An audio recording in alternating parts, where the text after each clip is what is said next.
প্রিয় নেতাজি শুভ্রা ঘোষ। অনেকদিন ধরে চিঠি লিখবো ভাবছিলাম, কিছুতেই আর হয়ে উঠছিল না।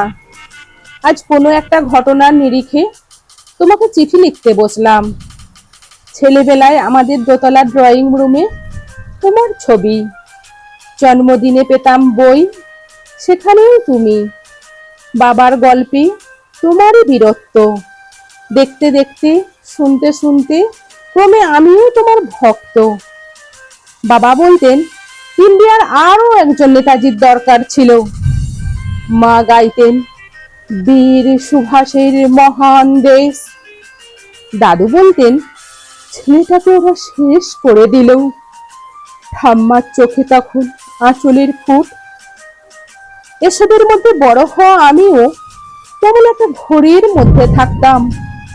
ভাবতাম পারতে, তুমি সব পারতে যদি আর একবার একবার আমাদের মধ্যে তোমাকে পেতাম। আজ উত্তর 40-এও আমার একই ঘোর, তুমি পারতে। কেননা দেশের মাটিতে দেশপ্রেমের মতো জোরালো একটা ঝাঁকুনি দেবার ক্ষমতা তখন আর কারুর ছিল না। এখনো আছে কি? তোমার হারিয়ে যাবার পর দেশে কত কমিশন বসেছে, ভারতের পূর্ব পশ্চিম উত্তর ও দক্ষিণে। কোন পীর, কোন সন্ত, কোন দয়ালু বৃদ্ধকে দেখে ভুল করেছে সবাই, ছুটে গেছে তুমি মনে করে, কিন্তু ফিরেছে মাথা নেড়ে। তবু তোমাকে পাবার আশায় বুক বেঁধেছে। তুমি তো শুধু বসু বাড়ির নও, গোটা ভারতবর্ষের মণিকোঠার হীরক, যার আলোর শুদ্ধতা কালোকে সাদা করতে পারে। এই বিশ্বাসে ভর করে সবাই ভেবেছিল তুমি আসবেই আসবেই, কিন্তু এলে না। কেটে গেল অনেকগুলো বছর, পেরিয়ে এলাম জীবনের অনেক গলি খুঁজে। তুমি এখন বিমানবন্দরে, সভা সমিতিতে, রিসার্চ ব্যুরোতে, এমনকি ছেলের নামকরণেও। শুধু হৃদয় যেন দোলা দেয় না। জানো, তোমার জন্মদিনটা এখন সবাই ছুটির দিন বলে আয়েশ করে উপভোগ করে। আর ছেলেরা, তারা তো এখন দেশ থেকে বিদেশেরই খবর বেশি রাখে। আর মেয়েরা, তারাও স্বাধীনতার ভেলায় চড়ে হতচকিত।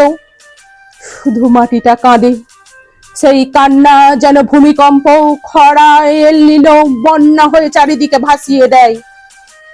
এখনো অভিমান করে শুয়ে থাকবে রেনগৌজিতে? আজ যখন ঘাড়ের উপর AK-47 নিঃশ্বাস, রক্তের হরিখেলা ধর্মের জিগিরে, তখন শোনাও সেই আওয়াজ, আমি সুভাষ বলছি। মেয়েটা দৌড়ে এসে বলবে, মা, মা দেখো, উনি আসছেন। পাশের বাড়ির মেসোমশাই ডাকবেন জানলা দিয়ে, বৌমা, আমি বলিনি উনি ফিরে আসবেন? খোলা জানলার ধারে দাঁড়াবেন মায়েরা, তাদের ডান হাতে শঙ্খ, বাঁ চোখে জল। নদী হবে উত্তাল, নৌকা বেসামাল, পরাণ মাঝিও চেঁচাবে, উনি আসতেছেন। সবুজ মাঠে শিশুদের হাতে পতাকার দোলা, উনি আসছেন, উনি আসছেন, উনি ফিরে আসছেন। তোমার হারিয়ে যাওয়া জন্মদিনের ভেতর থেকে উঠে আসুক আরো একটা 23-এ।